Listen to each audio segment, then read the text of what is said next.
My name's Elisa Jane Carmichael and I'm a Ngugi woman from Quandamooka country, and I'm a fibre artist.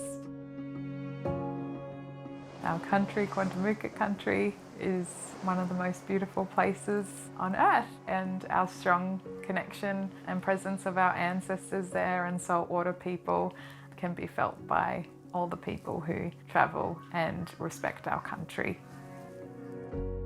One of the reasons that I love being an artist is that the process of using my hands and looking at my hands and having it as a way of connecting with the hands of our ancestors. I want people to see that our weaving is alive, because our weaving was sleeping for some time.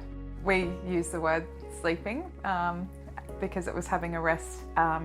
Our elders weren't allowed to weave, weaving practices were forced to stop. So my grandma's generation weren't able to weave, and we've been working together as a family and some other Quandamooka artists who were weaving as well. And we've woken up our weaving practices and are bringing them back to life. And I really want people to see that they're alive and strong, and we'll keep them going for future generations. Sharing stories through the works that I make informs the way that I start creating a new piece. Some people might look at the work that I make and see it as a basket, but to me, it's not just a basket. It has a whole meaning that comes behind it, especially within the materials that I use to create my work.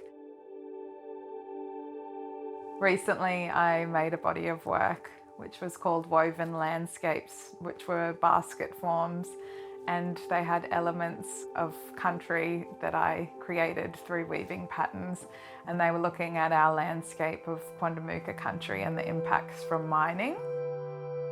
And so creating vessels that hold these stories about caring for country and protecting our beautiful lands at home.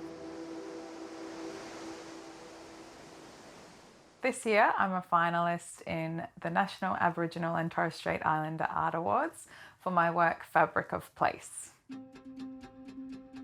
So this work was entirely made on Minjerribah on North Stradbroke Island, and these fabrics were exposed on the beach. I placed the fabrics down on the shoreline by the water's edge, and the sand and saltwater have made their own marks and their own imagery onto these panels.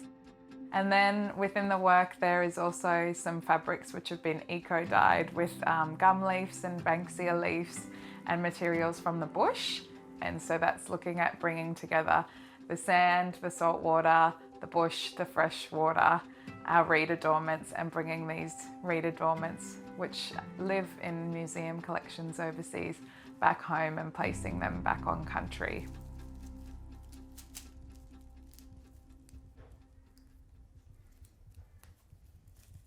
One of the reasons why I make artwork is for the process of being able to connect with our ancestors' hands.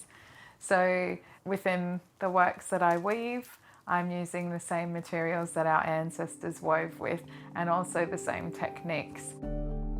I feel like weaving is something that my hands have always known how to do, and they've been guided along through this process of learning how to revive our weaving practices.